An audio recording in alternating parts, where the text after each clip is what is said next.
Namaku Mulyono, yang artinya anak laki-laki bersifat mulia. Tapi karena aku sakit-sakitan, maka orang tuaku mengganti namaku dari Mulyono menjadi Jokowi. Jadi, namaku bukan si Mulyono dan namaku bukan si Jokowi, ya, tapi Mulyono dan Jokowi. Apalah arti dari sebuah nama? Tentu memiliki arti dan memiliki nilai, syarat nilai dengan konsep sebuah nama. Kita akan percakapkan di Bukan Partai Politik. Selamat datang teman-teman di channel Bukan Partai Politik, channel ruang publik kita bersama, tentu ruang yang rasional dan bukan ruang yang irasional ya. Ruang yang mempercakapkan tentang berbagai macam isu-isu kebangsaan, kenegaraan, ya, kenusantaraan yang tujuannya adalah strengthen our nation, strengthen our state, ya. Jadi memperkuat negara dan kehidupan berbangsa ya di Nusantara atau di Indonesia. Berkaitan dengan persoalan nama, ya, tentu kita bicara banyak orang mengatakan apalah arti dari sebuah nama. Saya kira bukan apalah arti dari sebuah nama yang cenderung mendelegitimasi atau menyusutkan makna yang sebenarnya dari sebuah nama itu adalah syarat nilai ya.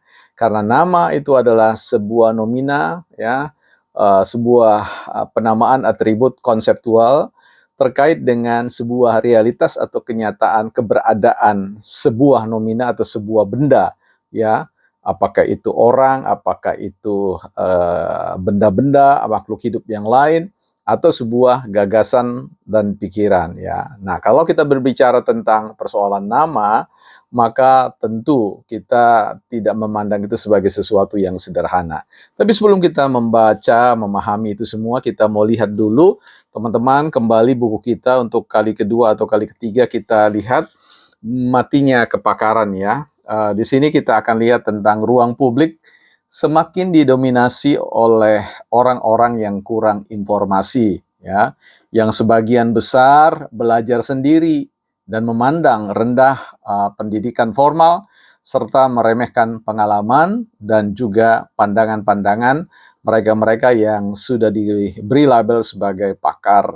Bahkan pada konteks tertentu dalam buku ini juga mengatakan bahwa memang ada masa di mana setiap orang bisa menebang pohon sendiri dan membangunnya rumah sendiri. Tetapi tentu ya hal itu hanya akan menghasilkan rumah yang sederhana dan sangat sederhana dan jauh dari sentuhan para pakar. Ya, apa hubungannya dengan percakapan kita dari sisi nama? Ya, saya kira ini kita mau sedikit membawa pada sebuah statement dari misalkan kita pinjam Bang Rocky Gerung yang dalam titik tertentu pernah mengatakan kita sedang mengusahakan mengumpulkan orang-orang yang bernalar, orang-orang yang cerdas, orang-orang yang rasional untuk menyatukan gagasan, membesarkan gagasan untuk menjatuhkan Jokowi ya. Tetapi berbanding terbalik dengan statement Pak Prabowo yang mengatakan bahwa orang yang tidak bisa mengakui Jokowi prestasinya adalah orang yang kehilangan akal dan tidak memiliki kerendahan hati. Dan ini saya kira dua pandangan yang sangat berhadap-hadapan ya, berbanding terbalik satu dengan yang lain. Tinggal kita kemudian melihat di sini adalah bagaimana kita sebagai orang-orang yang jauh dari kepentingan kelompok ya, berpikir secara nasional untuk melihat kepentingan yang jauh lebih baik, memahami sebenarnya apa yang paling penting ya dalam rangka kita disuguhkan dengan pikiran-pikiran di ruang publik yang menurut saya pada konteks tertentu bukan seperti apa yang dikatakan di dalam buku tadi ya, berbicara tentang realitas ruang publik di mana banyak orang yang kemudian hadir sebagai pakar sekalipun kepakarannya itu sebenarnya tidak dibangun dalam sebuah pengalaman yang panjang seperti yang dikatakan oleh Paul Ricoeur, long deter ya, sebuah rajutan sebuah kepakaran oleh karena sebuah pertarungan yang sangat panjang dalam rangka mengembara ya dalam ruang dinamika intelektual. Nah, tetapi juga ada kelompok-kelompok pakar yang memang dengan sengaja kehilangan kepakarannya oleh karena ingin menyederhanakan realitas atau bahkan ingin menutupi realitas yang sesungguhnya ya.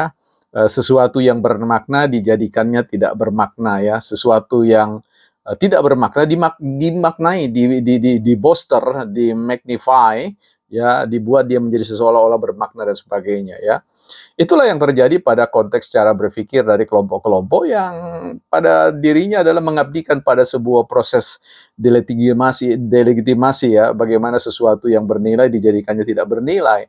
Kita lihat misalkan dalam konteks persoalan nama Mulyono ya, tentu kita tahu kisah Mulyono ini. Dalam beberapa kesempatan saya mendengar bahwa ini adalah nama aslinya Pak Jokowi, oleh karena dalam sebuah pengalaman spiritual tertentu orang tua melihat bahwa ada ketidakcocokan nama itu dengan situasi fisik dari Pak Jokowi yang sakit-sakitan waktu itu, sehingga memang ada pada fase di mana relatif orang tua akan mempertimbangkan nama yang lain ya. Jadi dari nama Mulyono menuju Jokowi ya. Tentu pada akhirnya apa yang diinginkan oleh orang tua bahwa anak ini akan menjadi seorang yang memiliki hati yang mulia, kemudian memberikan pengabdian dan sebagainya, dan itu dibuktikan dalam kinerja kepemimpinan selama menjabat sebagai presiden ya 10 tahun, sehingga ya kabarnya ya mudah-mudahan ini valid bahwa sumber daya finansial negara itu bisa di-upgrade ya dari sekitar 3,9 triliun menjadi 13 triliun dan seterusnya. Dan tentu sudah tidak bisa dinafikan lagi, diragukan maksud saya, bahwa penerimaan 58% konstituen itu yang memberikan suara dukungan kepada mereka-mereka yang akan meneruskan legacy atau warisan Pak Jokowi itu menandakan bahwa memang kinerjanya itu sudah memuliakan manusia, memuliakan warga negara Indonesia, memuliakan bangsa dan negara. Tetapi kita tahu bahwa ya di balik itu ada orang yang kemudian ingin memburuk-burukkan ya, sehingga nama Mulyono dipanggil jadi si Mulyono ya, kemudian Jokowi si Jokowi.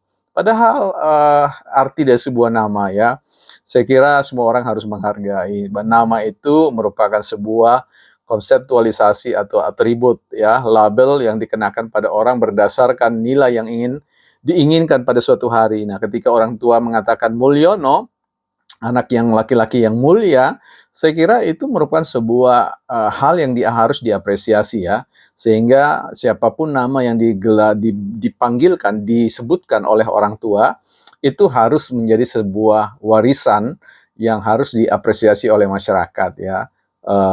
Pernah ada sebuah cerita kalau dalam dunia spiritualitas, filosofi yang dibawa oleh salah seorang pakar filsafat ya, terkait dengan sebuah buku yang ditulisnya, yaitu Chuan Shensong, menulis tentang sebutkanlah nama-nama kami. Jadi ketika terjadi peristiwa sosial perkawinan, maka pihak keluarga mensyaratkan untuk penerimaan orang dari luar untuk masuk ke dalam sebuah ikatan kekerabatan, mereka harus baru bisa duduk makan bersama dengan mereka setelah orang yang dari luar rumah itu menyebutkan nama-nama mereka dengan persis, dengan benar, dan tanpa ada proses untuk merendahkan orang yang anggota keluarga. Kalau itu terjadi, maka dia tidak bisa diterima dalam sebuah ikatan keluarga. Karena itu, setiap orang yang ingin masuk dalam sebuah komunitas keluarga itu harus bisa menyebutkan nama itu dengan baik ya, dan dalam konteks kesopanan etika yang berlaku pada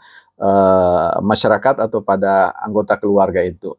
Jadi sebutan tentang persoalan si Mulyono dan si Jokowi, saya kira sebuah sikap yang tidak bisa kita terima ya. Kita tidak bisa menerima orang yang mendelegitimasi ya, merendahkan arti di balik sebuah nama ya, baik itu nama Mulyono atau nama Jokowi ataupun nama Gibran, nama Prabowo dan sebagainya ya.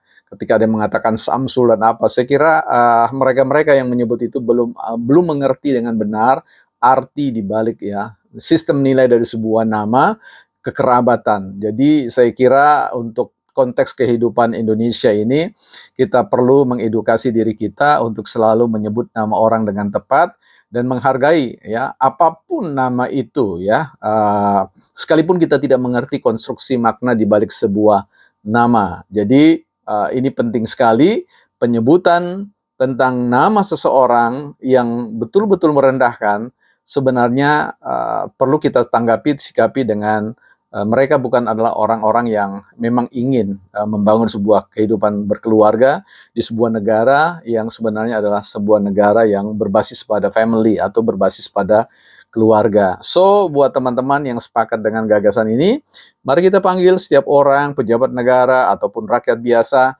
dengan nama mereka, sebab di dalam nama mereka ada sistem nilai, sistem keluhuran yang perlu kita terima, adaptasi ya, dan kemudian tentu memberikan inspirasi bagi kita secara kolektif kolegial untuk membangun sebuah ikatan kekeluargaan Nusantara, yaitu sebagai warga negara Indonesia yang hidup bersama ya. Kesejahteraan bangsa dan negara ini merupakan kesejahteraan kita bersama ya.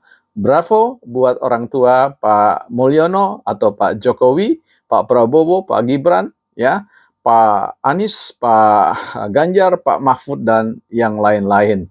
Bukan partai politik.